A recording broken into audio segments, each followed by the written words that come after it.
지난 금요일부터 어제 그리고 오늘 연속 3일간 내일까지 아마 우리가 여호사밧이라고 하는 이 남유다의 성군에 대해서 살펴볼 텐데 오늘은 그 셋째 시간입니다. 우리가 19장을 읽지만 어제 우리가 읽어나갔던 18장에서 여호사밧은 성군이라고 하지만 흠결이 있었어요. 실책을 했다고 말입니다. 그게 뭐였습니까? 자기와 당대의 북이스라엘을 다스렸던 이 악한 왕 아합이 얼마나 사악한 존재인 줄 알면서도 그 사람과 결혼 동맹을 맺고 연합을 했어요. 게다가 이 군사적인 동맹까지 맺고 길르앗 라못을 차지하는 전투에 참가를 해버렸습니다. 이 여호사밧이 그렇게 결정을 내린 데는 당시 남유다보다 북이스라엘이 훨씬 강성했습니다.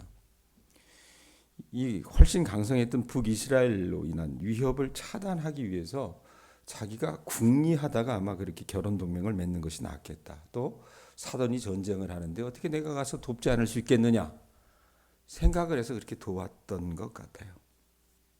근데 그것이 여러분 결론이 뭡니까? 이 악한 자 아합과 연합하는 일이었고 하나님께서 미워하시는 자를 따르는 일이었다고 말입니다. 자, 그래서 하나님께서 예언자 미가야를 보내셔서 예언을 하셨어요. 아합 당신은 죽게 될 거라고 예언을 했습니다. 그럼에도 불구하고 여호사밧이 어떻게 해요? 그 참된 예언을 듣고 그 전쟁에 나갔다가 간신히 죽을 고비를 넘기고 돌아와요. 그래서 1절 보세요. 1절 보면 뭐라고 얘기합니까? 1절 보면 유다 왕 여호사밧이 평안히 예루살렘에 돌아와서 그의 궁으로 들어가니라. 이 표현이요. 아무 생각 없이 그냥 읽으면 그냥 그랬는가 보다 생각하지만 죽을 고비를 넘기고 나서 그가 자기 땅 예루살렘에 돌아오게 된 거예요. 하나님의 은혜였습니다, 사실. 자, 그러고 나서 잘못한 게 있었다 그러잖아요. 2절 보세요. 2절 보면 하나니의 아들 선견자 예후가 나가서 여호사밧 왕을 맞아 이르되 왕이 악한 자를 돕고, 이 악한 자가 누구예요? 아합 왕입니다. 이 악한 자 아합 왕을 돕고 여호와를 미워하는 자를 사랑하는 것이 도대체 옳은 일입니까? 그러므로 여호와께로부터 진노하심이 왕에게 임할 것입니다라고 얘기해요. 자, 왕에게 책망하는 사람이 있어서 이게 누굽니까? 하나니의 아들 선견자 예후라고 하는 사람이었습니다. 근데 우리 교우들이 혹시 기억하시려나 모르시겠지만 여호사밧의 아버지가 누구예요? 아사라고 하는 임금이었습니다. 이 아사 왕이 신앙적으로 잘못된 길을 걸어가고 있었을 때에 예후의 아버지 이 하나니가 왕 그거 그렇게 하면 안 됩니다. 왕이 힘이 없을 때도 하나님을 찾고 하나님의 말씀대로 살고 하나님을 의탁했을 때 하나님께서 그 군대를 왕의 손에 주셨는데 왜 엉뚱한 짓을 합니까? 라고 책망을 했었을 때 여호사밧의 아버지 이 아사는 어떻게 했습니까? 자기에게 쓴소리를 하는 이 하나니를 감옥에 가둬요. 자, 그런데 여호사밧의 아버지 이 아사는 그런 일을 했는데 이 아사의 아들 여호사밧은 어땠는가? 어떻게 보면 책망을 듣잖아요. 자신의 잘못을 지적하는 이 선견자 예후, 하나님의 아들 이 예후의 책망을 듣고 여호사밧의 태도는 어떻습니까? 즉시 뉘우칩니다. 그걸 오늘 우리가 살펴볼 거예요. 이게 아마 이 아비 되는 이 아사와 아들 되는 여호사밧 왕의 차이인 것 같습니다. 그래서 이 사람을 성군 중에 하나다 이렇게 얘기를 하는 것 같아요. 여러분 한번 생각을 해보세요. 사람들은요, 저도 그래요. 아무리 자기하고 막역한 사이, 소위 말하면 이 친한 사람이라 하더라도 누군가 자기 자신의 잘못을 지적을 해요. 그거 그렇게 하면 안 돼. 이러면 좋아해요? 좋아하지 않아요?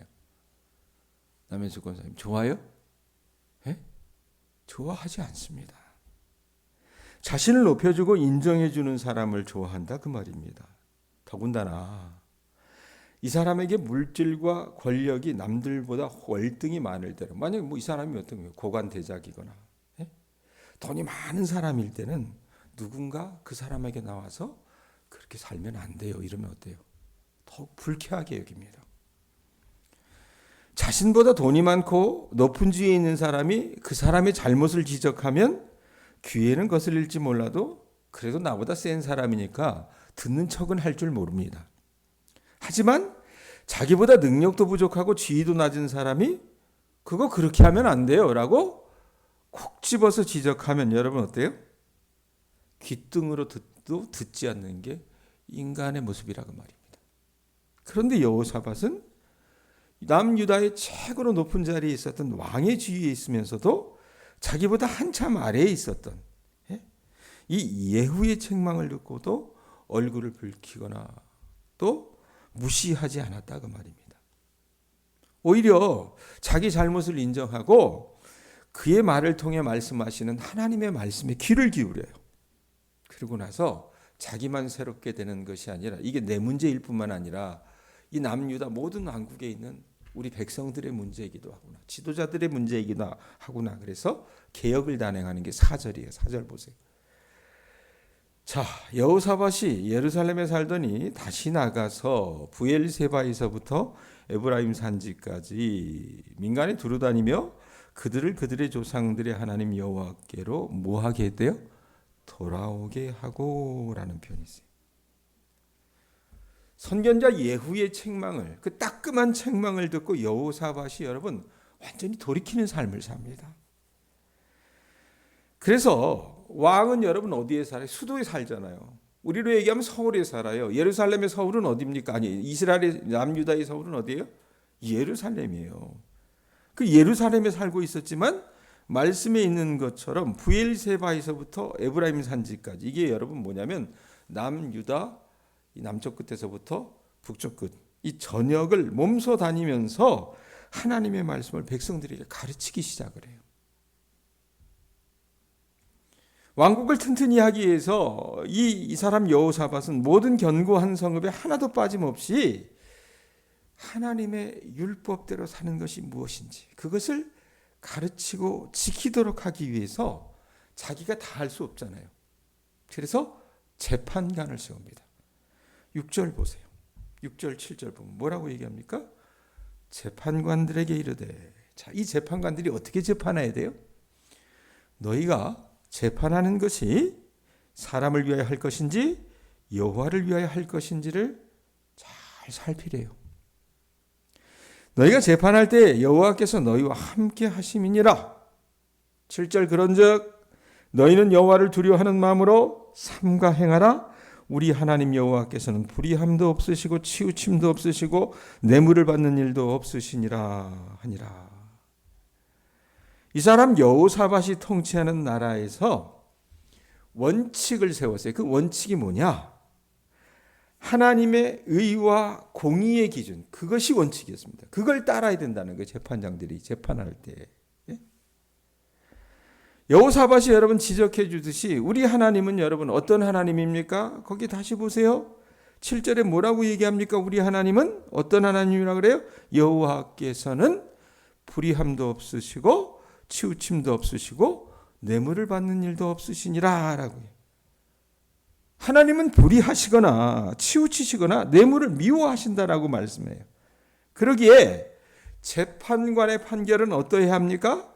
온 땅의 재판관이신 그 하나님의 의로우심을 반영하는 것이 재판관의 여러분 몫이에요. 이 일을 여호사밧은 모세의 율법을 따라서 이 사람들 재판관을 누구를 세울 것이냐 생각했을 때 구약에서부터 말씀을 해주셨잖아요.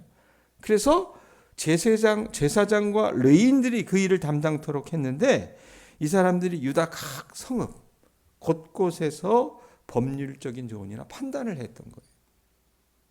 근데 그들이 재판할 때 갖고 있었던 원칙이 뭐였다 그랬어요? 말씀에 있었던 것처럼 그게 사람을 위하여 할 것인지 하나님을 위하여 할 것인지 잘 살펴보라 그랬어요. 왜? 하나님이 그와 함께 하시거든. 그러니까 재판관에 있어서 여러분 가장 중요한 건 뭐예요? 선한 양심이어야 합니다. 양심.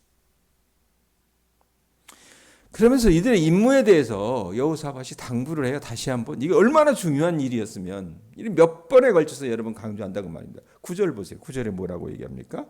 그들에게 명령하여 이르되, 이러면서 뭐라 그래요? 너희는 어떻게 하래요? 진실과 성심을 다하여 여호와를 경외하라 라고 얘기합니다. 여러분, 재판하는 그것이 하나님을 경외하는 일이라는 것을 기억하고, 이 억울한 백성들의 송사가 없도록 진실과 성심을 다할 것을 다시 한번 못을 박는 거예요. 이거 기억해? 재판하는 너희들. 그러니까 어떤 문제가 예루살렘에서 제사장과 레위인 앞에 제기될 때 그들은 성사에 하나님의 율법을 우선 가지고 적용을 하되, 그 하나님의 진노가 임하지 않도록 하나님께 죄짓지 말라고, 너희들 권한이 있어서 너희들이 무슨 잘나서 그들을 재판하는 것이 아니라 하나님을 대신해서 그들에게 재판하는 것이기 때문에 너희들이 그 억울한 백성들을 재판할 때, 판단할 때 죄짓지 말라고 그렇게 재판장들에게 얘기하고, 그 재판이 어떻게 해요? 백성들에게도 경고가 되어야 한다고 말씀했다고 말입니다. 그러고 나서 이 모든 일을 맡은 책임자로 여호사밧은, 우리로 얘기하면 뭐예요? 대법원장. 어제 대법원장이 국회에 나왔잖아요. 자, 대법원장을 누구를 세웠어요? 대제사장 아마랴를 제사장과 레위인의 지도자로 임명을 했고, 그 다음에 유다 집안의 어른 스바다를 왕과 관련한 모든 일의 책임자로 임명했다라고 얘기해요. 그러면서 그 지도자들에게 이 여호사밧이 권면하는 게 11절이에요. 11절 뭐라고 얘기합니까? 너희는 11절 끝에, 맨 끝에 보면 그런 사람을 세우고 나서 맨 끝에 뭐라고 얘기해요? 너희는 힘써 행하라. 여호와께서 선한 자와 함께 하실지라. 하나님이 누구와 함께 하신대요? 선한 자와 함께 하실지라. 이렇게 얘기합니다. 어제 시사에 관한 얘기를 해서 좀 죄송하지만, 우리가 살아가는 것이 여러분 정치의 어떤 흐름 속에 살아가는 거니까, 우리나라 소위 말하는 법관 중에 최고 높은 지위에 있는 대법원장 조희대 씨가 국정감사에 나왔어요. 한 90분 정도 앉아 있다 갔다 그러더라고요.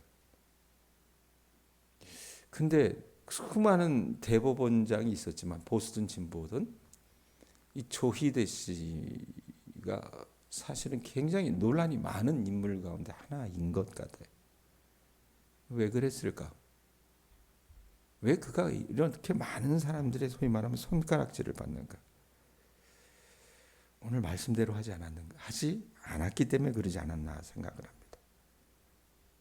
이 사람이 사람을 위하여 재판했던 것 같아요. 하나님을 두려워하는 마음으로 삼가 행하지 않았던 것 같습니다. 진실과 성심을 다해서 지위 고하를 막론하고 그 백성들을 판단하고, 무엇보다도 여호와 하나님을 다해서 그 하나님을 경외했어야 되는데 그러지 못했다고 말입니다. 그래서 이 사단이 나고 여러 뉴스에 오르내리는 거예요. 자, 그런데 그 적용점은 우리에게도 여러분 동일하게 적용할 수 있다고 말입니다. 사람이요, 불편부당하기가 쉬워요, 어려워요? 남현석 권사님, 어려워요. 안 그렇습니까? 저도 그래요. 저도요, 저에게 좋은 소리 하는 사람, 저에게 늘 웃어주는 사람이 여러분 좋지, 목사님 그거 그렇게 하면 안 돼요, 이렇게 얘기하는 사람 있으면 어떻습니까? 기분이 나빠진다고 말입니다. 그러다 보면 목사인 저조차도, 또 말씀을 듣는 우리 교인들조차도 여러분 어때요? 우리 또한 이 조희대 씨처럼 하나님께서 우리에게 주신 삶의 원칙이 있어요. 그러니까 이건 재판장들에게만 여러분 적용할 수 있는 것이 아니라 그 말이에요. 우리가 여러분 우리 가정에서 재판장이 될 수도 있는 거예요. 이웃 공동체에서 재판장이 될 수도 있는 겁니다. 또 나와 함께 어울리는 그 사람들과의 관계에서도 어떻게 해요? 때로는 원칙을 지켜줘야 되는 그런 자리에 있을 수 있다 그 말입니다. 그런데 여러분 어떻게 우리가 한쪽으로 치우쳐서 여호와 하나님을 위하여 하는 것이 아니라 사람을 위하여 치우친 판단을 내리기도 하고 하나님을 두려워하는 마음으로 삼가 행하지 않고 어떻게 해요? 그저 사람의 눈치만 보면서 우리가 결정을 내릴 때도 있고 진실과 성심을 다해서 하나님을 경외하는 것이 아니라 엉뚱한 결정을 내릴 때가 많다고 말입니다. 그러므로 이 말씀은 오늘 저나 우리 교우들 모두가 들어야 되는 말씀인 줄로 여러분들 믿으실 수 있기를 바랍니다. 오늘 하루 우리 교우들 살아나가실 때 말씀이 주는 이 원칙대로 여러분들 살아나가실 수 있기를 바랍니다. 힘써 사시잖아요. 그런데 힘써 여러분들이 하나님 앞에 행하시고 선한 삶을 사신다면 여러분과 하나님께서는 여러분에게 오늘 함께 해주실 줄로 믿습니다. 그런 은혜가 우리 가운데 있을 수 있기를 바랍니다. 기도하겠습니다.